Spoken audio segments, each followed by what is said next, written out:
di la gërëm di nuyu Mass di nuyu internet yëpp yi nga xamante ni ñu ngi seetaan di nuyu au passage mon frère et ami le garde des Sceaux Ousmane Diagne bi nga tudd léegi muy suma grand frère am taxawaay bu mat sëkk ci Thiès à nos côtés di nuyu waa Thiès yëpp di profito ci occasion bi di masawuwaat encore une fois ñi nga xamante ni ci fan yee ñu génn taw yu metti yi indil na leen ay gàllankoor ci seen kër yi ñu ngi leen di masaw bu baax a baax jot nañ fa jaar ci kër yi nga xamante ni ci biir commune bi signalé woon nañu ko ñu ànd ak le maire de Thiès Nord bi nga xamante ni moom it commune am ndox mi xaw na koo laal ma koy masawu au passage ak notre frère le ministre de l'énergie et des pétroles le ministre Birame Souleye def une tournée pour masawu les populations de Thiès Nord yi nga xamante ni seen i délégué de quartier jotoon nañ ñu ko signalé. Apparemment aussi am na yeneen i nit yoo xamante ni ci yenn quartier yi yoo xam ni délégué yi jotuñu ko woon signalé mais am nañ information ni ñooñu tamit ndox mi xaw na leen a laal et incha allah xam naa ñooñu moom dinañ profité ci week-end bi aussi pour def un petit tour pour dem seeti leen pour apporter leen le soutien de la commune le soutien de l'État du Sénégal. merci beaucoup monsieur le maire effectivement loolu tamit lu am solo la parce que askan bi fi ñu toll dañuy soxla gis maire nekk seen wet donte ni yéen a ngi def mais du tee aussi tout le temps rek ñu signale leen parce que bëri na alors monsieur le maire dañuy ñëw 2022 2025 nga nekk maire Thiès bi nga ñëwee gis nañ un bilan boo xamante ne def nga ko ci domaine yëpp ci secteur yëpp mais tey ñu bëgg nga listel ñu maanaam surtout le domaine de la santé parce que nekkoon na jafe-jafe quand même ci commune Thiès ci yenn poste de santé yi ci yenn kii ñu bëggoon rek nga listel ñu ci côté santé bi lan la fa maître Ousmane Diagne def. waaw jërëjëf Omar mais bu la may dem ci loolu bëggoon naa soo ma ko permettre parce que ci dañu gis ci bi mbënd mi amee mu am ñu bëri ñu génn di ci wax ci mbënd mi te bëri na ci ñoo xamante ni nii wax ji ci doon wax parce que dama jàpp ni ay mbënd su amee loolu dafa war a am un élan national bu am de solidarité envers les sinistrés mais ñu am ñu bëri ñoo xam ne dañu génn politiquer wax yi ñu ciy wax yëpp mu nekk wax yoo xamante ni yu ay wax yuy yàq la te xam nga boo nekkee kilifa yàlla dimbali na nga ba dem maire mun loo ku wax rek nga tontu ko mais bëggoon naa profité ci l'occasion bi pour am lu ma ci wax parce que ci ñuy génn di wax dafay am ñetti catégorie de personnes da ngay gis kenn koo xamante ni nii moom li muy wax aqulay taalaam lay waxee gis na ay yàqu-yàqu muy def ay critiques yoo xamante ni c'est des critiques objectives pour que ñu mën ci sukkandiku pour changer. Bon di nga ci gis nag ay politiciens yoo xamante ni ñoom it c'est des politiciens en perte de vitesse ñoo xamante ni jàpp nañ ni élection dans un an et demi mu ngi ñëw ñu bëgg ci profiter ñoom it sànniwaale ay xeer pour jàpp ni mën nañu am gain politique ci inondation yi et ñooñu aussi on les comprend parce que c'est des gens yoo xamante ni qui sont à la recherche de gain politique. am na ci ñeneen une troisième catégorie boo xam ne nag ñoom damay jàpp ni soxor rek moo leen tax di wax parce que mooy ñi nga xamante ni ba léegi mënuñu nangu ni diw nekk na maire c'est-à-dire que mooy waykat bi li muy way dañuy gis rek bañ la te boo leen laajoon lu waral loolu duñ mënuñu la ko wax donc ñooñu ma leen wax ni nañuy xalaat population yi parce que ñun suñu personne moom amul solo parce que ñun je crois que ak parcours bi ñu am egg nañ ci suñu àdduna ci politique foo xamante ni nii absolument rien ne nous ébranle ay publication Facebook ak publication TikTok ak publication WhatsApp ak loolu lépp ça ne nous ébranle pas mooy li góor gi waxoon mu ni man ku ma wax merci ak ku ma wax merde laa yemale fi ma yegg man ci suma àdduna léegi ku ma gërëm ak ku ma xarab laa yemale parce que ma conscience est mon seul juge te jàpp naa ni Thiessois yi particulièrement les Thiessois de l'Est yi nga xamante ni ñoom la ñuy defal li ñuy defal ñoom gis nañ taxawaay bi nga xam ni commune bu Thiès Est am na ko ci seen wet man nag dafa am lu ñu ma yare mooy inondation du ma ko politiquer fépp fu am inondation dem naa fa mais kenn du gis ma xuus nga may gis may dugg ci kër yoo xamante ni dañoo inondé nga gis caméra su may dem ci inondation je me refuse d'y aller avec ay caméra man du ma dem di seeti ay sinistré di ànd ak ay caméra du ma dem ci lakk di ànd ak ay caméra du ma dem di jaale ji nit koo xamante ni nii dafa am mbokk bu wàññeeku di ànd ak ay caméra yooyu moom jombal naa ko sama bopp Sénégal nag dañu jàpp ni lépp looy def rek da nga war a ànd ak ay caméra politique bi lépp lañ bëgg a politiser mais yooyu man personnellement su fekkee loolooy tax nit ñi ni maire ñëw na parce que buñ la gisul la caméra nga ñëw dugg fa rek dañ jàpp ni ñëw la mais man fépp laa dem mais ànduma ak benn caméra parce que pour respecter la dignité des sinistrés man du ma dem ci benn sinistré di ànd ak caméra loolu bëggoon naa nit ñi xam ko et puis ñi nga xamante ni tamit dañoo jël mbir bi di ko politiquer ñu xam ni du lépp la ñuy politiquer parce que li ëpp importance Thiès mooy nan la ñuy def ba fexe ba suqali Thiès moo gën lu ñëw rek gars yi jël ko bëgg ko politiquer di wax encore une fois sinistré yi ni ñun suñu sañoon ndox du dem ci kër kenn mais encore une fois bu dara amee il faut ñu analyser ko ñu waxante ci ay dëgg ku ne xam na ni ñeent yi benn nekku ci loo xamante ni compétence su maire la assainissement nekkul compétence su maire yi assainissement am na office national de l'assainissement muy ONAS teewal fi état du Sénégal transport du compétence su maire yi géré wuñu transport sécurité du compétence su maire yi géré wuñu sécurité ñun bi ñu faloo maire ba léegi ñu ngi bind ministère de l'intérieur pour ñu créer ay commissariat à Darou Salam wala R100 pour lutter contre la sécurité ak yooyu mais ba léegi amuñu ci ay tontu donc yooyu du compétence su maire li maire bi mën mooy sensibiliser autorité compétente bi te ñu ngi continuer di ci def ay démarches defar tali du compétence su maire état mooy defar tali à travers ses services comme Ageroute Promoville AGETIP wala FERA. D'ailleurs démb gis nañu ñëpp Thiès yëpp gis nañu ñu ànd ak les autorités les députés de Thiès comme l'honorable député Amadou Ba ak les autres maires de Thiès Nord et de Thiès Ouest ak le directeur général de Promoville le frère Serigne Ndiaye que je remercie au passage ñëw doon visiter def visite de chantier pour tali yi nga xamante ni ay tali yu bees la yu Promoville nekk di réaliser am ci boo xam ni fayu la am na ci beneen boo xam ni Cité Senghor la mbedd Oustaz Jiite boobu tamit war na commencer incessamment ñu doon ci profiter pour wan ko yàqu-yàqu yi yeneen tali wu Thiès yi am pour xalaat ni bu ñu ci mënee dimbali parce que ku ne xam na ni le problème principal à Thiès mooy problème mu tali yi. amoon ni ay dina Fall man en tant que maire de la commune de Thiès man dama fa ruus a jaar parce que soo fa jaaree bu tawee kàmb yi fa nekk population yi forom bu ñu ne maire nga ne gis na tali bi mais jéemu ci dara fekk na maire munu ci dara ci tali boobu soo demee da nga fay def ay ñam-ñamal gën a yàq tali bi angle mël kenn mënu fa jaar hôpital régional kenn mënu fa jaar tali R100 kenn mënu fa jaar Cité Senghor route de Tassette kenn mënu fa jaar rue Docteur Guiers pareillement donc yooyu démarche boo xam ne maire war na ko am taxawaay boo xam ne maire war na commune war na ko cee am en termes de courrier adressé aux structures concernées ministère des infrastructures ak AGETIP Ageroute Promoville démarche yooyu yëpp def nañ ko te yamuñu ci loolu dañuy sol suñu dàll dem ci ministre yi mu concerné wax leen ko pour que ñu xam ni situation bi nekk Thiès c'est une situation catastrophique en ce qui concerne la voirie maintenant nag du ñu yam foofu rek ni nekkul suñu compétence croiser les bras ñu ngi teg ay pexe et bu ñu pexe yooyu ñuy teg su buntu amee bu neexee yàlla incha allah rabi bépp tali boo xam ne ci mi nekk na suñu commune suñ ko mënta reprendre complètement aussi on essaiera de faire de sorte de les réparer donc loolu bëggoon nañ aussi mu leer ci bopp askan wi et puis ñu éviter parce que dafa am politiciens yoo xamante ni c'est des obscurantistes c'est-à-dire que ils profitent de la moindre occasion pour dem ci askan wi wax leen loo xamante ni nii leer na leen ñoom li ñuy wax du dëgg maire yi li ñuy tuumaal maire yi yëpp maire yi moom dafa nekk ni ñun maire yi moom amuñu nijaay amuñu bàjjen lu nit bëgg a wax te ñemewoo koo wax ki nga ko war a wax nga ni maire mais mu maire boo ko nekkee da ngay yaatal sa dënn rek nga xam ni mënoo fi nekk ku wax nga tontu ko xam nga mënoo nekk maire nga bëgg a tolloo koo xamante ni nii moom pour ñu xam turam day bàyyi ba guddi jot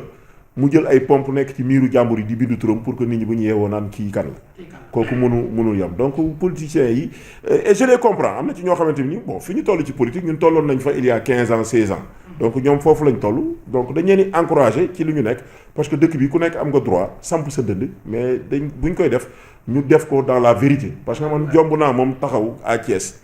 di wax Thiès waaye loo xam ne lu dul dëgg xam nga bu la yàlla mayee ba nga nekk ci dëkk boo xamante ni nii 3 personnes yoo dajale ñaari nit ñi mën nga jaar seen tur ñu jaar sa tur yow da ngay xam ni yamoog ñëpp donc moi je suis un démocrate ku mu neex nga bind Facebook bind TikTok def la neex déjà R100 gi ma dëkk rek am nañ fi benn groupe bu tudd waa R100 mais ñaari administrateurs yi ko yor yëpp xam naa leen samay gayan lañ mais teewul chaque jour nit bind fa wax ma lu ko neex te ñoom dañ koy approuver mais en tant que démocrate du ma leen ci wax du ma leen ci mere du ma leen ci wax dara ñi dëkkul R100 dañ naan maire R100 la ñenn ñi dëkk R100 nekk ay détracteurs ne waa maire bi defu fi dara mais li am importance mooy ñi ngay defal population bi nga xam ni yow li ngay def mu ngi impacter seen dundin ñoom ñu xam ni maire bi kat lii mu ngi impacter seen dundin et loolu moo ëpp importance parce que chaque jour ma dajante nit koo xamante ni nii muy jeune wala dara maître yow de ma nekkee université yaa fexe woon ma am bourse bi ma nekkee université yaa ma wutaloon chambre yëkkati dara naan da la koy jox j'en reçois chaque jour des cadres de ce pays yoo xamante ni dañu may ñëw di ma jéem a jox ay cadeaux parce que nee nañ bi ñuy nekkee université wala bi ñu nekkee lycée wala bi ñu nekkee CEM mës naa leen a dimbali ci dara parce que toute notre vie nous l'avons consacré à la communauté. koo xam ni ba nga duggee école CI nga nekk responsable de classe jugoo ci ba CM2 dem CEM nekk di diriger ay foyer lycée ngay diriger ay foyer université ngay diriger étudiants yi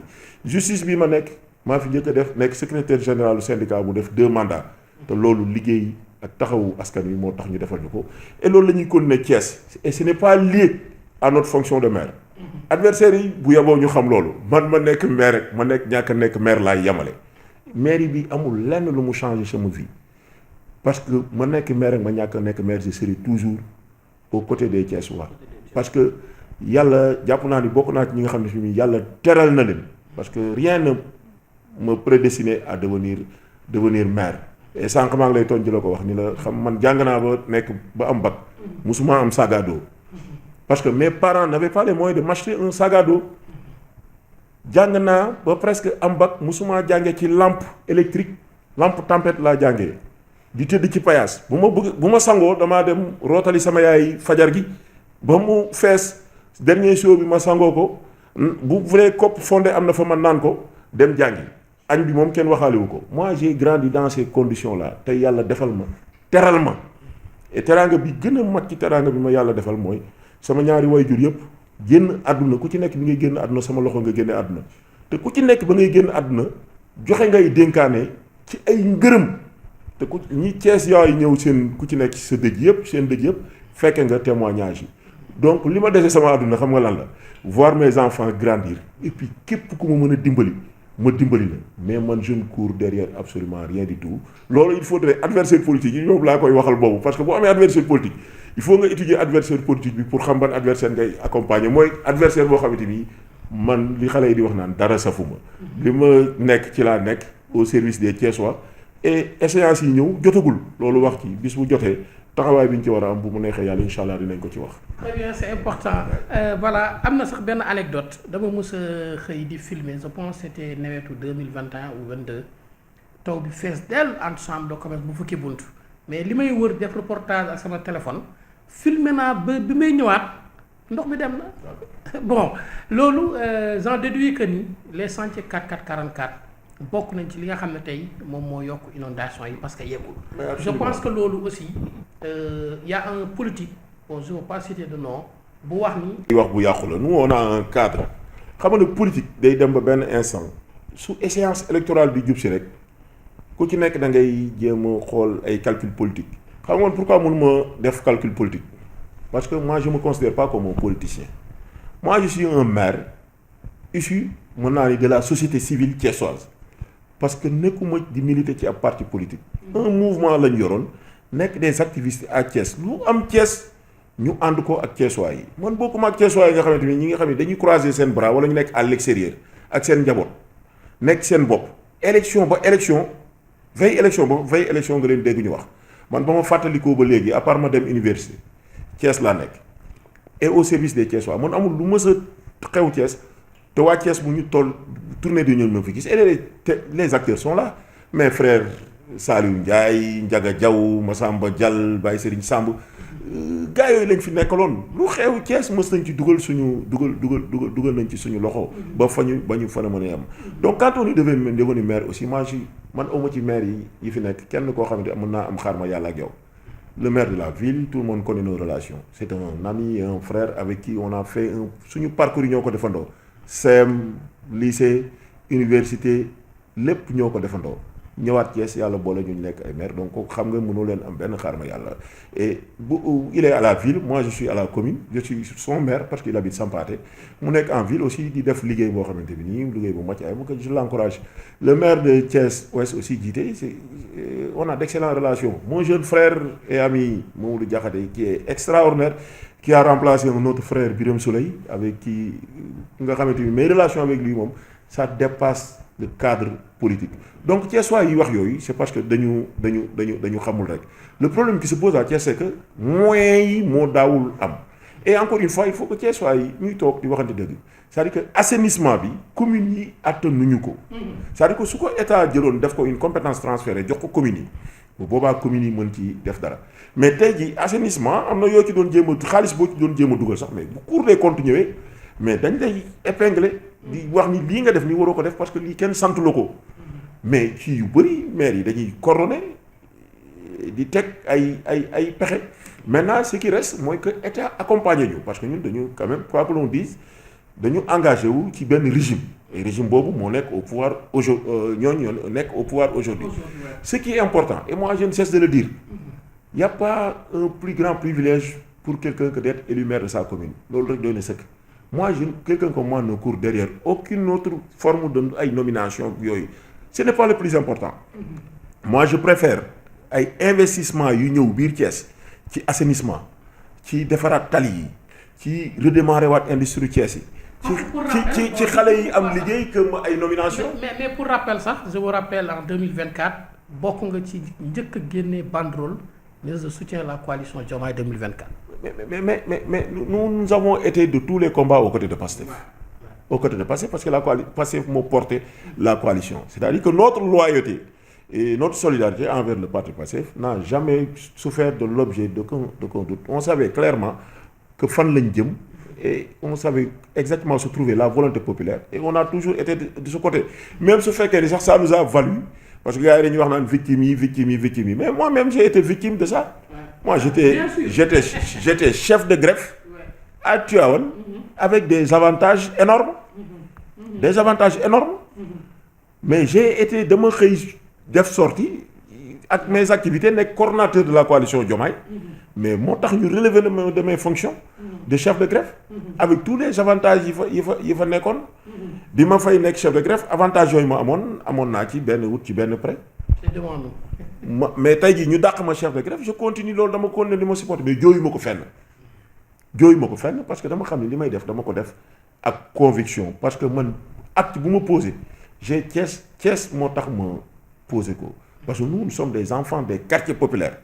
li daan xew dans le passé ñun on n'a pas le droit de conduire les mêmes erreurs et c'est pourquoi je dis aux Thiessois de rester concentrés d'être consciencieux ñu xam fan lañ jëm exactement et puis ñu éviter que ñi nga xamante ni ils proposent absolument rien du tout foo leen fekk ils sont dans la critique c'est comme disait l'ancien président l'énigmatique président de l'Olympique de Marseille Bernard Tapie mu ni il y a deux sortes d'individus dans la vie ceux qui font ou essaient de faire des choses ceux qui font ou essaient de faire des choses et ceux qui passent leur temps à commenter ce que font les autres. Moi je fais partie de la première catégorie d'individus ñi nga xam ne dañuy def wala ñuy jéem am ñeneen ñoo xamante ni defuñu jéemuñu mais ñoom commentaire li ñeneen ñi di def rek lañ fi nekk. Moi je fais partie de ces Thiessois yi nga xam ne dañuy jéem même bu fekkee ni mën naa jéem demul mais au moins jéem nañ ba far ñu mën a yam suba y a d'autres Thiessois qui viendront prendre les postes de responsabilité ñun ñu yor comme ni ñu ko jëlee ci ñeneen ñoom it ñu continuer ñun ñu passer à autre chose. Alors très bien c'est parfait alors mais dans le domaine de la santé monsieur le maire nee nañ def nga ci ay jéego yu bari ci ERSA ci biir ci commune Thiès. waaw jéego xam nga souvent li ñuy wax naan les trains qui arrivent à l'heure n'intéressent personne. Ouais. La commune de Thiès a fait énormément d'investissements. On s'est privé de beaucoup de choses rien que pour def des investissements parce que dañu xam ñun commune bi ñu yor ñun dañoo yor commune bi gën a rëy ci région bu Thiès à part Mbour. Commune bi gën a peuplé ci région bu Thiès à part Mbour mais commune bi nga xamante ni aussi moo xaw a gën a jaxasoo ci région bi parce que quartiers yi ko composé yëpp c'est des quartiers populaires qui ne sont pas structurés maanaam lotissé wuñ leen ce qui fait que système d'assainissement bi day des éclairage public yi lamp yi nañ leen di sampee dafay des population bi dafa bëri nit ñi dañuy dund ci promiscuité artisans yi dañuy bëgg a liggéey mais ni ñuy installé woo ci suñu mbedd yi espace de travail dafay créer benn désordre te amuñu une zone industrielle boo xamante mën nañu leen faa yóbbu et donc comme boo nekkee maire nga juddu ci cadre boobu boo ñëwee dafa li nga faw ngay def ndànk di naxante mais ñun comme xam nañ loolu bi ñu ñëwee dañuy am ñaari priorité ci commune bi lépp ay priorité la mais ñaar la ñuy jël mu nekk suñuy super priorité muy l'éducation muy la santé bërki démb lañ ci mujjee teg acte mais personne n'en a parlé à cause des inondations filmer ay inondations attaqué maire saaga wax sa xalaat yi ku nekk dugg wax la neex te teg nañ ci acte boo xamante bi nii mais kenn déggu kenn waxu ci et c'est extrêmement important Omar. Est-ce que xam nga ni actuellement la tuberculose est en train de faire des ravages si, j'en ai fait un papier. À Thiès, particulièrement dans la commune de Thiès. D'après le coordonnateur national, Thiès mooy la commune la plus touchée. Bërki démb woote naa ci ndaje mu mag coordonnateur national de la lutte contre la tuberculose ñëw commune bu Thiès ñu daje acteurs de développement et acteurs de la santé yëpp mais ça n'intéresse pas beaucoup de monde ndax politique coordonnateur nee nañu boo boolee paludisme ak sida nga xamante les gens en parlent tout le temps boo leen boolee li tuberculose di rey moo ëpp li sida ak paludisme di rey et loolu ñun mooy li nga xamante ni ci yooyu lañ nekk def ci travail de sensibilisation parce que xam nañ ni suñu koñ yi ni ñu promiscuité ba fa nekk bu fa tuberculose duggee rek dina def ay ravages mais ci ñun ci yooyu la ñu nekk dans le cadre de la santé ku ne gis na taxawaay bi ñu am bi ñuy ñëw di nekk maire 8 postes de santé moo amoon ci suñu commune en 2 ans et demi on a construit 2 autres postes de santé à Fayou à Cité Kër Khadim Kër Sëñ Ablaye case de santé moo fa amoon boo fa demee ku romb foofu di nga gis ni poste de santé bañ fa taxawal da nga dem Cité Ñax poste de santé rek moo fa nekkoon ñu réfectionné poste de santé bi yokkal leen maternité nga dem à Ersan poste de santé moo fa nekkoon ñu yokk logement ICP actuellement on est en train de réfectionner la maternité et le poste de santé Darou Salam les travaux waroon nañ commencer mais dañu xalaat ni ci biir nawet bi suñu leen délocaliser travaux yi du egg et ils vont avoir des difficultés moo tax ñu tegandoo en stand-by le poste de santé à Cité Lamine le projet c'est ñu jënd kër gi am na benn kër bu poste de santé bi dendal parce que dañu jàpp ni poste de santé boobu dafa ndaw bi mu tawee gis naa vidéo yi ndox mi ni mu def foofu mais dañuy sumb foofu liggéey boobu jéem a réfectionner waale poste de santé bi Balabé en principe foofu aussi dañuy xaar nawet bi woo wàcc tuuti pour que ñu démarrer les travaux du poste de santé de Balabé à Sampaté travaux yi entrepreneur liggéey na ba ci kaw fi mu toll nii dal moom moo fa des pour le poste de santé de Sampaté tous les postes de santé ñun bi ñu ñëwee dañ doon gis ni jigéen ñi dëkk ay Darou Salam ay Fayou ay Parcelles Assainies pour faire benn échographie bu ñu nekkee en état de grossesse dañuy déplacer wu seen koñ yi paas jël taxi ak coono gi dem hôpital régional wala centre de santé bu 10e pour def benn échographie. Aujourd'hui tous les postes de santé de la commune de Thiès sont dotés d'appareils échographiques de dernière génération. C'est l'entreprise Suisse Pharm qui nous a fourni les appareils. Tous les postes de santé reçoivent une subvention en médicaments d'une valeur de 1 million de francs. 1 million de francs. Tous les postes de santé. Tous les postes de santé yi nga xamante ni dañ doon amee problème da ngay doon dugg ci poste de santé nga gis benn table de travail bu màgget boo xamante ni presque maxi yëpp poste de santé bu ci signalé wu ñu changé table de travail bi à travers nos partenaires dans le cadre de la coopération décentralisée demoon nañ fi ay voyage indi fi matériel bu dul jeex mais séddale ko ci poste de santé yëpp et tey jii ku waxal yàlla vous pourriez aller interroger le médecin-chef de district pour le dire il te dira que la commune de Thiès fait énormément d'efforts dans le cadre de la santé. Dans le domaine de l'éducation, n'en parlons pas. Nous avons construit énormément de salles de classe. 39 salles de classe sur tout le territoire de la commune en 2 ans et demi. 39 salles de classe entièrement équipées. À Fayou, école Amari Diop 2, Cité Senghor, Silman, Aïnina Fall, Kabassal de Ersan. Kabassal de Ersan. Et nous n'allons pas nous en arrêter à un si bon chemin. Le prochain projet, c'est la construction de 2 écoles, chacune d'une valeur de 100 millions. Parcelles Assainies unité 3 et Parcelles Assainies unité 4. La réhabilitation de l'école Xaaxam de Sampaate parce que école Xaaxam Sampaate école bi presque turu école la rek mais xale yi fay jàngee ils sont en danger donc boobu lañ ko bëgg a réhabiliter. École Balabé nga xam ni ça date d'avant les indépendances keroog dem nañ fa visite avec nos partenaires qui sont venus de la ville de Burlington dans le Vermont moom it on a un projet de réhabilitation de cette école là. Quand on est arrivé dama daan gis élèves yi bu ñuy def composition wala examen blanc on leur demandait d'aller dañ leen daan dàq pour ñu dem seen parents yi ñu jox leen 200 francs xam nga yooyu soo ko defee ci koñ boo xamante ni fekk na yaay xale bi papa xale bi yëpp liggéey na moom day rater son examen. Depuis lors on a dit que loolu on arrête ça donc toutes les écoles de la commune de Thiès ñëpp lañ doté matériel informatique ordinateur imprimante photocopieuse et chaque année en termes de fourniture scolaire comme ñoom li ñuy gën a soxla encre la ak rame de papier loolu la ñuy jox loolu la ñuy jox dotation principalement aux établissements scolaires sans compter les subventions maintenant en période d'examen et à travers le collectif des chefs d'établissement nous sommes en étroite collaboration ak ñoom avec l'IEF lépp loo xam ne rek soxla nañ ko dinañ ci def. Nous avons été la première commune au Sénégal quand son excellence le président de la République Bassirou Diomaye Diakhar Faye a lancé l'idée de la réactivation du sport scolaire dans les écoles. Ñu organiser un tournoi doté de la Coupe du Maire avec les écoles de la commune de Thiès et def ci xaalis bi toutes les écoles qui ont participé ku nekk am nga jeu de maillot am nga ballon parce que l'idée c'était que sport fair play la du woon ñu xool mu nekk ab compétition boo xam ne avec ça on l'a fait et nous allons pas nous en arrêter en si bon chemin parce que ouverture prochaine aussi il y a d'autres projets yoo xamante ni bëgg nañ ko def pour gën a accompagner les établissements scolaires sans compter maintenant les cantines scolaires parce qu'il y a beaucoup d'enfants qui vont à l'école le matin te li ma daan dal man bi ma nekkee xale te amu woon ku ma ci jàppale moo leen di dal mooy nga yeewu di jàngi waale xiif les enseignants suñu observé bu baax dinañ gis ci seen classe yi des élèves qui sont extrêmement brillants mais qui ne participent au cours que l'après-midi parce que après-midi boobu moins day fekk seen yaay jógee marché wala seen papa ñëw indi ñu defar añ bu xaw a tane ñu añ ci dem mais suba gi bu ñuy ñëw du ñu ndékki xiif boobu ñuy indiwaale day tax du ñu participer à l'école moi j'en sais quelque chose j'ai vécu dans ces conditions là c'est pourquoi ñun li ñu daloon bi ñu nekkee xale te amuñu woon ku ñu ko defaral loolu la ñu bëggul mu dal élèves yi parce que ce que moi j'ai compris mooy si j'ai pu m'en sortir si j'ai pu réussir à devenir quelque chose c'est grâce à l'école sénégalaise. Le meilleur moyen d'ascension sociale au Sénégal, c'est l'école sénégalaise. C'est pourquoi on veut tout faire pour que les enfants puissent rester à l'école.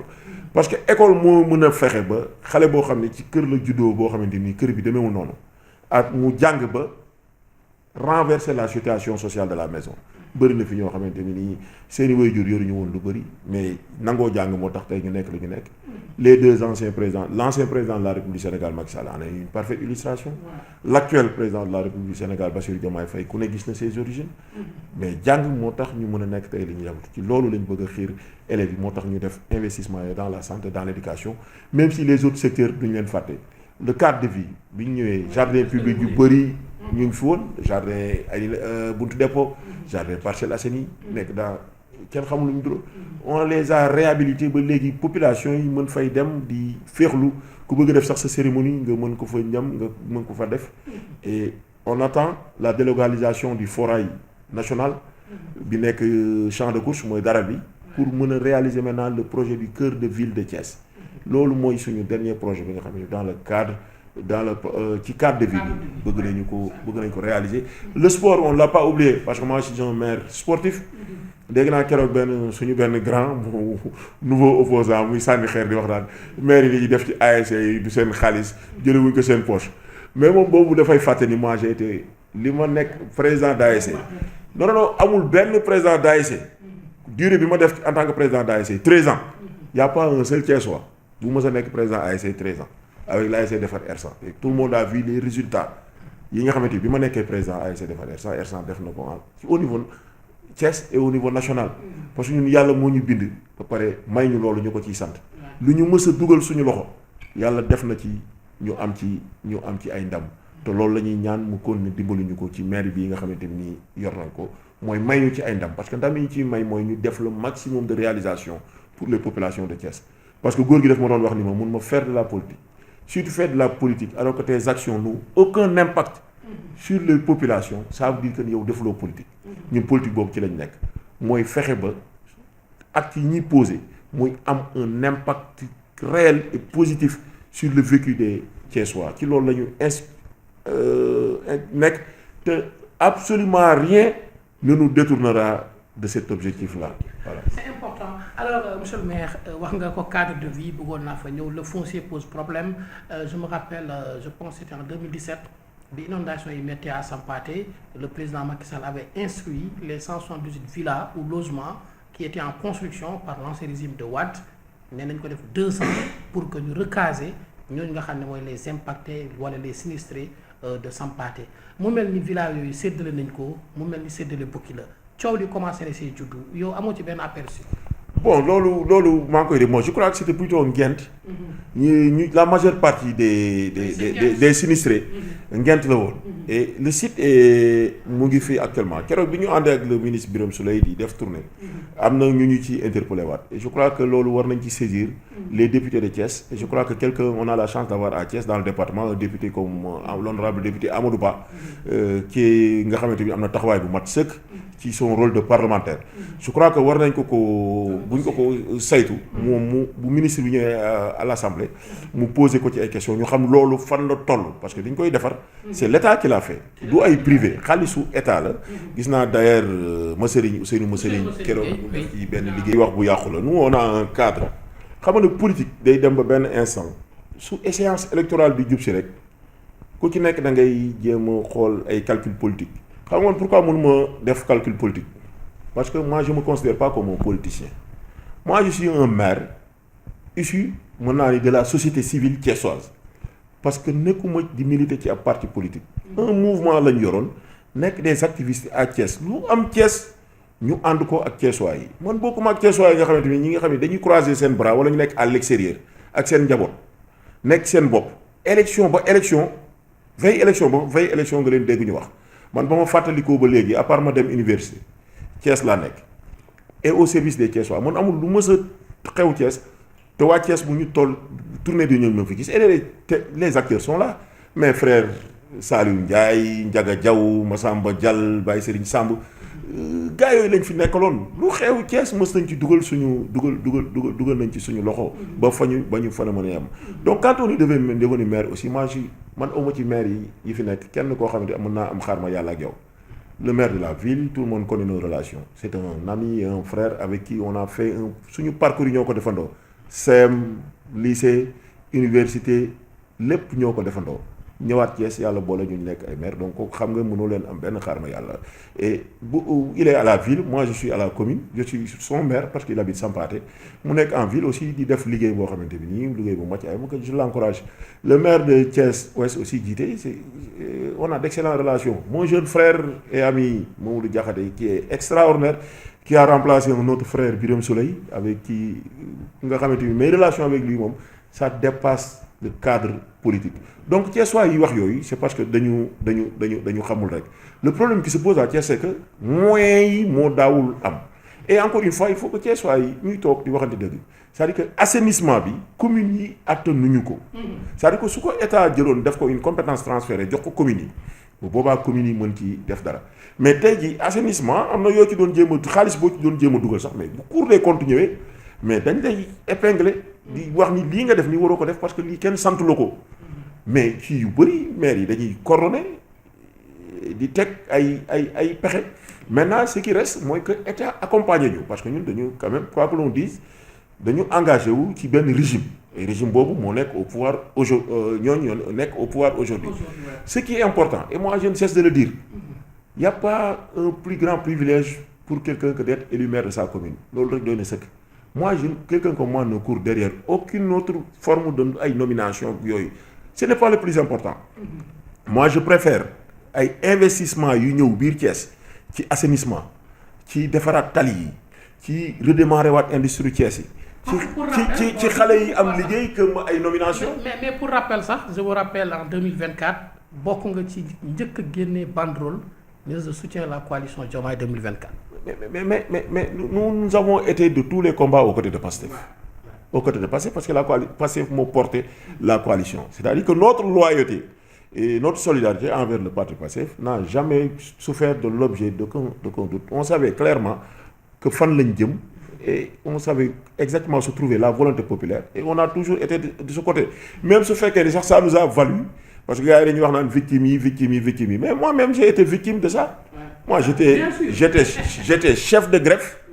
à Tivaouane avec des avantages énormes. Mais j'ai été dama xëy def sortie ak mes activités nekk coordonnateur de la coalition Diomaye mais moo tax ñu relever de mes fonctions de chef de greffe avec tous les avantages yi fa nekkoon bi ma fay nekk chef de greffe avantage yooyu ma amoon naa ci benn prêt mais tey jii ñu dàq ma chef de greffe je continue loolu dama continuer di ma supporter mais jooyu ma ko fenn parce que dama xam ne li may def dama ko def ak conviction parce que man acte bu ma posé j'ai Thiès moo tax ma posé ko parce que nous sommes des enfants des quartiers populaires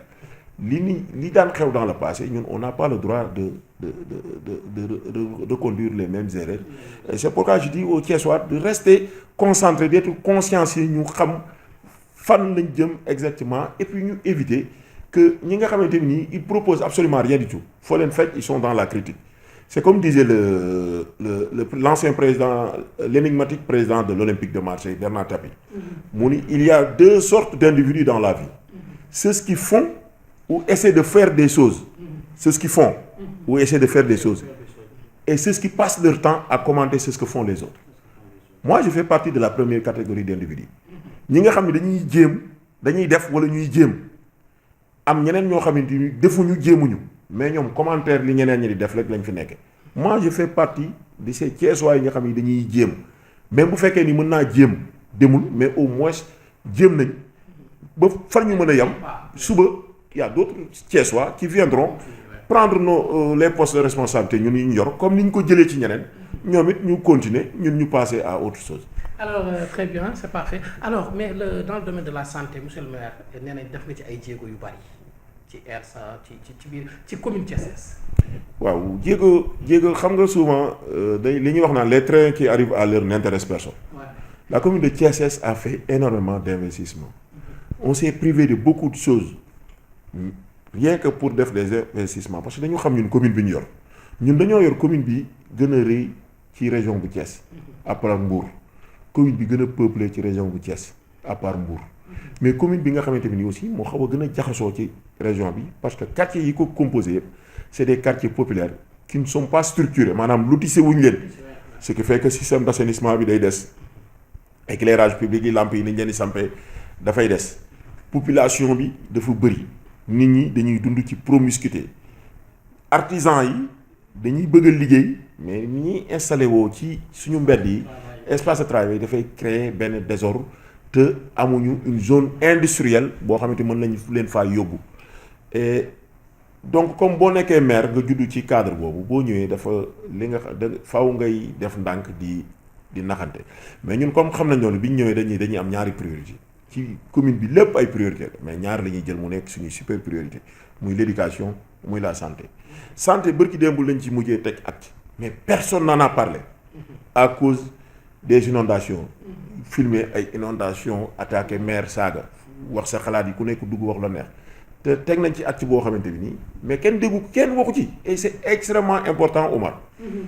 Est-ce que xam nga ni actuellement la tuberculose est en train de faire des ravages j'en ai fait un papier à Thiès particulièrement dans la commune de Thiès. D'après le coordonnateur national Thiès mooy la commune la plus touchée bërki démb woote naa ci ndaje mu mag coordonnateur national de la lutte contre la tuberculose ñëw commune bu Thiès ñu dajee acteurs de développement acteurs de la santé yëpp mais ça n'intéresse pas beaucoup de monde ndax politique coordonnateur nee nañu boo boolee paludisme ak sida nga xamante ni les gens en parlent tout le temps boo leen boolee li tuberculose yi rey moo ëpp li sida ak paludisme di rey et loolu ñun mooy li nga xamante ni ci yooyu lañ nekk def ci travail de sensibilisation parce que xam nañ ni suñu koñ yi ni ñu promiscuité ba fa nekk bu fa tuberculose duggee rek dina def ay ravages mais ci ñun ci yooyu la ñu nekk dans le cadre de la santé ku ne gis na taxawaay bi ñu am bi ñuy ñëw di nekk maire 8 postes de santé moo amoon ci suñu commune en 2 ans et demi on a construit 2 autres postes de santé à Fayou, à Cité Kër Khadim, Kër Sëñ Ablaye case de santé moo fa amoon boo fa demee ku romb foofu di nga gis ni poste de santé bañ fa taxawal da nga dem Cité Ñax poste de santé rek moo fa nekkoon ñu réfectionné poste de santé bi yokkal leen maternité nga dem à R100 poste de santé moo fa nekkoon ñu yokk logement ICP actuellement on est en train de réfectionner la maternité et le poste de santé poste de santé Darou Salam les travaux waroon nañ commencer mais dañu xalaat ni ci biir nawet bi suñu leen délocaliser travaux yi du egg et ils vont avoir des difficultés moo tax ñu tegandoo en stand-by le poste de santé à Cité Lamine le projet c'est ñu jënd kër gi am na benn kër bu poste de santé bi dendal parce que dañu jàpp ni poste de santé boobu dafa ndaw bi mu tawee gis naa vidéo yi ndox mi ni mu def foofu mais dañuy sumb foofu liggéey boobu jéem a réfectionner waale poste de santé bi Balabé en principe foofu aussi dañuy xaar nawet bi woo wàcc tuuti pour que ñu démarrer les travaux du poste de santé de Balabé à Sampaté travaux yi entrepreneur liggéey na ba ci kaw fi mu toll nii dal moom moo fa des pour le poste de santé de Sampaté tous les postes de santé ñun bi ñu ñëwee dañ doon gis ni jigéen ñi dëkk ay Darou Salam ay Fayou ay Parcelles Assainies pour faire benn échographie bu ñu nekkee en état de grossesse dañuy déplacer wu seen koñ yi paas jël taxi ak coono gi dem hôpital régional wala centre de santé bu 10e pour def benn échographie. Aujourd'hui tous les postes de santé de la commune de Thiès sont dotés d'appareils échographiques de dernière génération. C'est l'entreprise Suisse Pharm qui nous a fourni les appareils. Tous les postes de santé reçoivent une subvention en médicaments d'une valeur de 1 million de francs. 1 million de francs. Tous les postes de santé. Tous les postes de santé yi nga xamante ni dañ doon amee problème da ngay doon dugg ci poste de santé nga gis benn table de travail bu màgget boo xamante ni presque maxi yëpp poste de santé bu ci signalé wu ñu changé table de travail bi à travers nos partenaires dans le cadre de la coopération décentralisée demoon nañ fi ay voyage indi fi matériel bu dul jeex mais séddale ko ci poste de santé yëpp et tey jii ku waxal yàlla vous pourrez aller interroger le médecin chef de district pour le dire il te dira que la commune de Thiès fait énormément d'efforts dans le cadre de la santé. Dans le domaine de l'éducation, n'en parlons pas. Nous avons construit énormément de salles de classe. 39 salles de classe sur tout le territoire de la commune en 2 ans et demi. 39 salles de classe entièrement équipées. À Fayou, école Amari Diop 2, Cité Senghor, Silman, Aïnina Fall, Kabassal de R100. Kabassal de R100. Et nous n'allons pas nous en arrêter en si bon chemin. Le prochain projet, c'est la construction de 2 écoles, chacune d'une valeur de 100 millions, Parcelles Assainies unité 3 et Parcelles Assainies unité 4. La réhabilitation de l'école Khaham de Sampaté, parce que l'école Khaham de Sampaté, école presque tout école, mais ils sont en danger. Donc, il faut réhabiliter. École Balabé, ça date d'avant les indépendances. Nous avons fait visite avec nos partenaires qui sont venus de la ville de Burlington, dans le Vermont. On a un projet de réhabilitation de cette école-là. Quand on est arrivé, de Madame 10 élèves, pour une composition ou examen blanc, on leur demandait d'aller dans DAC pour ñu dem seen parents yi ñu jox leen 200 francs. Xam nga yooyu soo ko defee ci koñ boo xamante ni fekk na yaay xale bi papa xale bi yëpp liggéey na moom day rater son examen. Depuis lors on a dit que loolu on arrête ça. Donc toutes les écoles de la commune de Thiès ñëpp lañ doté matériel informatique. Ordinateur, imprimante, photocopieuse. Et chaque année en termes de fourniture scolaire comme ñoom li ñuy gën a soxla encre la ak rame de papier loolu la ñuy jox loolu la ñuy jox dotation principalement aux établissements scolaires. Sans compter les subventions maintenant en période d'examen. Et à travers le collectif des chefs d'établissement, nous sommes en étroite collaboration avec l'IEF. Lépp loo xam ne rek soxla nañ ko dinañ ci def. Nous avons été la première commune au Sénégal quand son excellence le président de la République Bassirou Diomaye Diakhar Faye a lancé l'idée de la réactivation du sport scolaire dans les écoles. Nous organiser un tournoi doté de la Coupe du Maire avec les écoles de la commune de Thiès et toutes les écoles qui ont participé ku nekk am nga jeu de maillot am nga ballon parce que l'idée c'était que sport fair play les du woon ñu xool mu nekk ab compétition boo xam ne avec ça on l'a fait et nous allons pas nous en arrêter en si bon chemin parce que ouverture prochaine aussi il y a d'autres projets yoo xamante ni bëgg nañ ko def pour gën a accompagner les établissements scolaires sans compter maintenant les cantines scolaires parce qu'il y a beaucoup d'enfants qui vont à l'école le matin te li ma daan dal man bi ma nekkee xale te amu woon ku ma ci jàppale moo leen di dal mooy nga yeewu di jàngi waale xiif les enseignants suñu observé bu baax dinañ gis ci seen classe yi des élèves qui sont extrêmement brillants mais qui ne participent au cours que l'après-midi parce que après-midi boobu moins day fekk seen yaay jóge marché wala seen papa ñëw indi ñu defar añ bu xaw a tane ñu añ ci dem mais suba gi bu ñuy ñëw du ñu ndékki xiif boobu ñuy indiwaale day tax du ñu participer à l'école moi j'en sais quelque chose j'ai vécu dans ces conditions là c'est pourquoi ñun li ñu daloon bi ñu nekkee xale te amuñu woon ku ñu ko defaral loolu la ñu bëggul mu dal élèves yi parce que ce que moi j'ai compris mooy si j'ai pu m'en sortir si j'ai pu réussir à devenir quelque chose c'est grâce à l'école sénégalaise le meilleur moyen d'ascension sociale au Sénégal c'est l'école sénégalaise c'est pourquoi on veut tout faire pour que les enfants puissent rester à l'école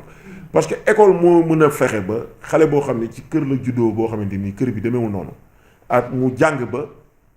renverser la situation sociale de la maison bëri na fi ñoo xamante ni nii seeni waajur yoruñu woon lu bëri mais nangoo jàng moo tax tey ñu nekk la ñu nekk les deux anciens présidents l'ancien président de la République du Sénégal Macky Sall en a une parfaite illustration l'actuel président de la République du Sénégal Bassirou Diomaye Faye ku ne gis na ses origines mais jàng moo tax ñu mën a nekk tey li ñu yàgg ci loolu lañ bëgg a xiir élèves yi moo tax ñu def investissement yi dans la santé dans l'éducation même si les autres secteurs duñ leen fàtte le cadre de vie bi ñu ñëwee jardin public yu bëri ñu ngi fi woon jardin ay Buntu Dépôt jardin Parcelles Assainies nekk dans kenn xamul lu ñu duro on les a réhabilités ba léegi population yi mën fay dem di féexlu ku bëgg def sax sa cérémonie nga mën ko fa ñam nga mën ko fa def et on attend la délocalisation du forail national bi nekk champ de course mooy dara bi pour mën a réaliser maintenant le projet du cœur de ville de Thiès loolu mooy suñu dernier projet bi nga xam ne dans le cadre ci cadre de vie bi bëgg nañ ko réaliser le sport on l'a pas oublié parce que moi je suis un maire sportif dégg naa keroog suñu benn grand bien sûr que l'espoir est permis nous avons la chance d'avoir le plus jeune président de l'histoire du Sénégal et keroog dama seetaan le garçon la Pape Natago Mbaye garçon bi am bac tam doon bind ak tànk yi ma seetaan benn élément ci moom muy wax ci président bi ko président recevoir mais li ma ci gën a jàpp mooy mu ni président nit ku yaru la nit ku xam li xew ci askan wi c'est un enfant issu d'un milieu populaire comme nous donc xam na bu baax li nga xamante ni moom la sénégalais yi di daj son premier ministre Ousmane Sonko moi je crois que su gëstoo rek gis ñi nga xamante ni dañu am ci moom yaakaar am na ñoo xamante ni ñu gëmee Ousmane Sonko gëmewuñ ko sax sëriñ donc bu gëstoo rek xool loolu et je crois que moom boo gisee comportement nga xam ne loolu mu ngi koy bàyyi xel bu baax donc xam na ni il n'a pas droit à l'échec et Omar dafa am benn affaire boo xamante ni il faut mu def consensus mooy que bu régime bi nga xam ni le président Bassirou Diomaye Diakhar Faye ak le premier ministre Ousmane Sonko ñoo ko incarné régime bi su échoué loolu politiciens yi nekk sax ci di attaquer di saagaak di xaseeg di jéem a yàgg ñoom ci seen bopp il faut que ñu comprendre loolu que mooy que régime bi bu échoué ce sera la mort de tous les hommes politiques c'est-à-dire que politicien le nit dootul wóolooti Sénégal c'est-à-dire que ce régime là c'est la dernière chance pour le Sénégal en ce qui concerne les politiques ñii bu kenn ñaan ñu échoué parce que bu ñu échoué man tiit naa ci avenir u Sénégal parce que ñoom ñooy la dernière chance pour le Sénégal nous sommes engagés à leur côté résolument engagés avec loyauté avec engagement avec solidarité et on continuera de le faire mais li ñu ci ëppal importance pour l'instant mooy comment faire pour les Thiessois qui avaient cru en ce projet-là parce que ñun d'abord Thiès moo ñu ñor avant ñuy wax au niveau national mooy que ñu bàyyi xel Thiès bu baax en ce qui concerne les infrastructures parce que Thiès manque cruellement d'infrastructures. Omar, imagine-toi qu'il n'y a pas une seule piste d'athlétisme à Thiès. Il n'y a pas de piste d'athlétisme.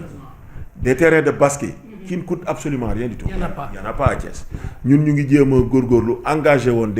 des travaux parce que régime bi passé amoon nañ li ñu ci diggoon pour defaraat stade de champ de course comme ni ñu defaree Elimanène Fall defaree ko Aline Sitoé Diatta defaree ko Demba Diop mais dig boobu ñu diggoon dafa furaax daal di xëddee moo tax ñun comme am nañ yéene ji parce que ñun ay sportif lañ te man rus naa nag en tant que sportif nekk maire ba sama mandat jeex sportif yi nii loolu def fii malgré que ñu ngi joxe ay subventions ñu ngi jàpp ci sport bi bu baax mais bëgg nañ defar infrastructure sportive boo xam ne bu ñu fi jógee nit ñi di ñu ko xoole ni lii kat Maître Diagne bi mu nekkee maire moom moo ko fi defoon comme ni nga xamee ni boo duggee ci koñ boo dugg di nga gis salle de classe wala école wala ci ab poste de santé turu Maître Diagne ñu ni lii kat Maître Diagne bi mu nekkee maire moom moo ko fi defoon. Donc ci loolu la ñuy woo état du Sénégal et je crois que si on a l'occasion de rencontrer dans les jours à venir le premier ministre ou bien le président de la République ci loolu la ñuy insister mooy maanaam que ñu fexe mu am ay investissement yi ñëw Thiès ñu defaraat tali yi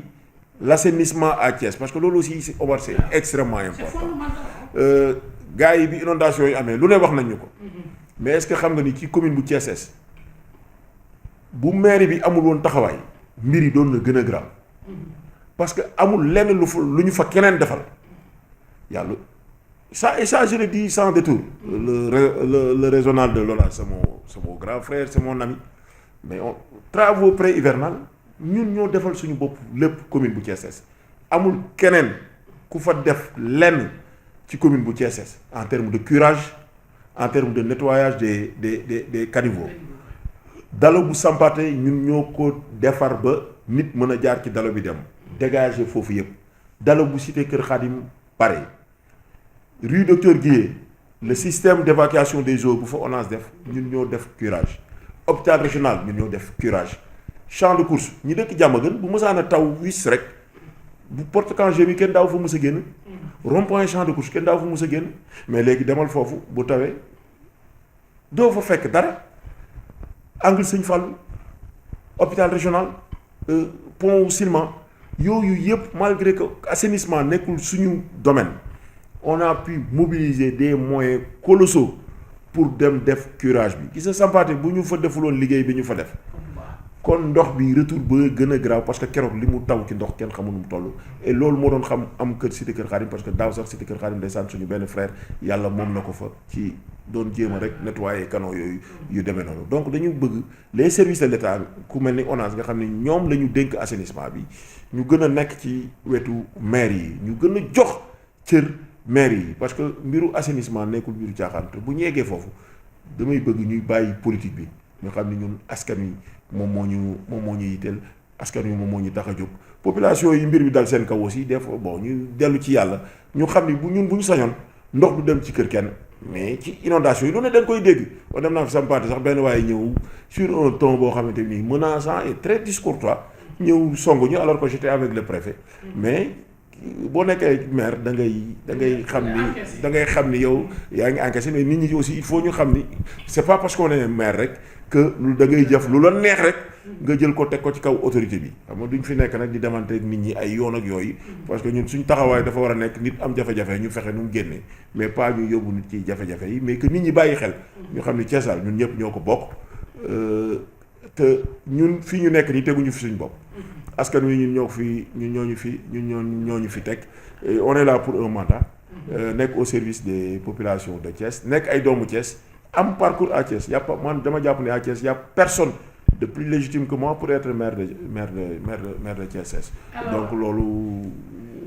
il faut que nit ñi bàyyi ko xel. Très bien monsieur le maire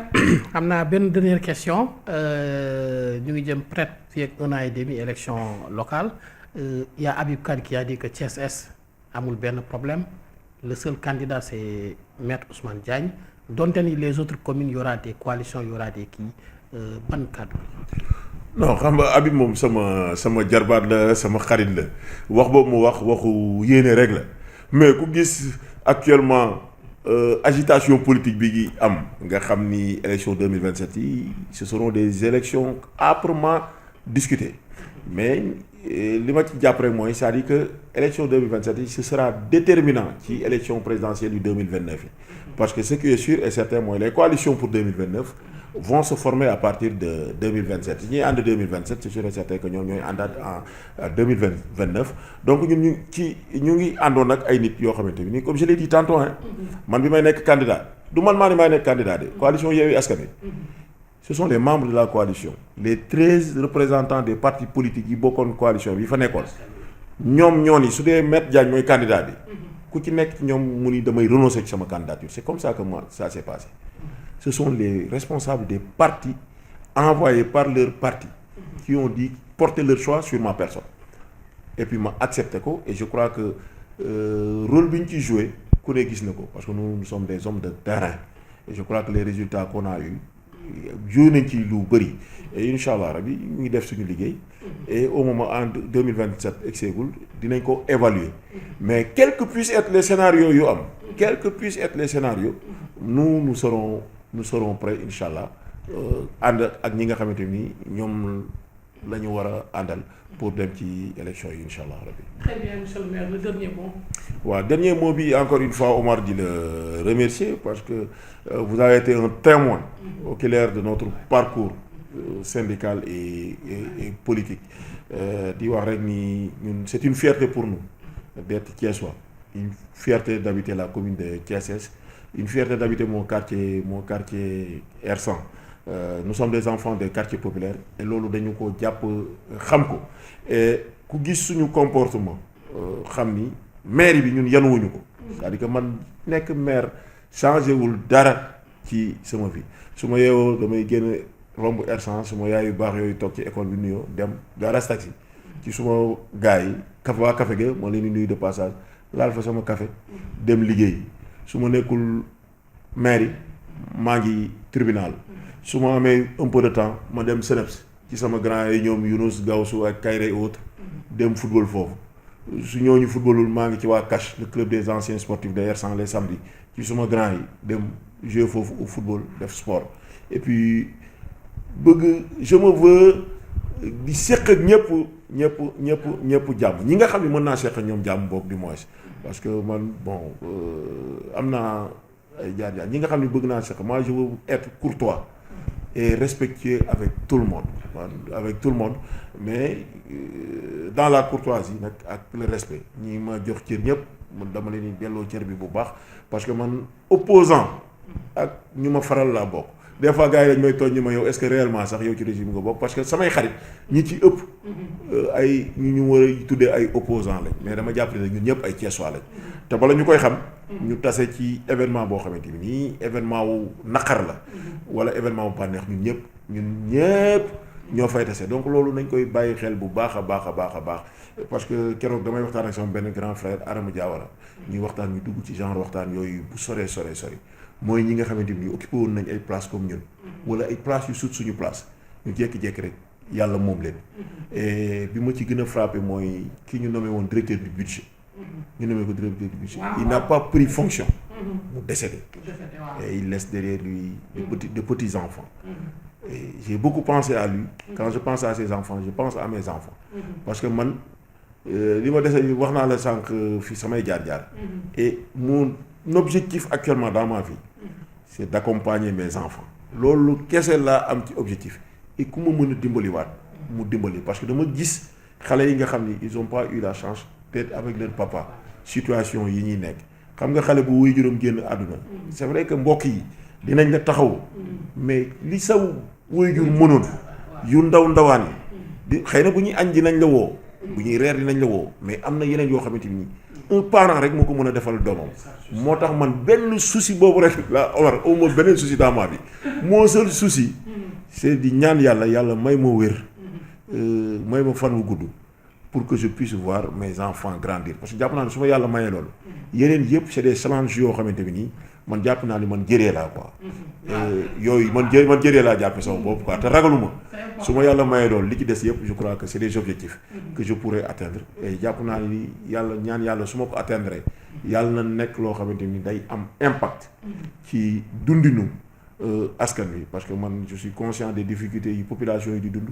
yi ma nekkoon bi ma nekkee xale gis naa ñeneen ñoo xam ne ci la ñu nekk te dañuy bëgg bu ñu sañoon kenn du nekk ci benn difficulté mais bëgg nañ nag ku am difficulté rek bu ñu sañoon aussi ñu ñëw dimbali la ba nga génn ci difficulté yooyu donc loolu kàddu yooyu lay tëjee di gërëm ñëpp di sant ñëpp di ñaan yàlla def jàmm ci Thiès nawet bi yàlla def nawet bu barkeel mais yàlla def aussi nawet bi bu mu yàqalati ndox mi bu mu yàqalati kenn di lancer un appel aux autorités pour que ñu gën a farlu ci képp koo xam ne jox nañ la ay responsabilités nga fexe nga def ko ak sa aqulaay taala ba li nga xamante ba nga fa nga mën a yem ñu xam ni foofu nga mën a yem ñu ngi gërëm ñëpp ñu ngi sant ñëpp jërëjëf. xam naa dañ leen jox rek dig daje ci beneen numéro incha allah.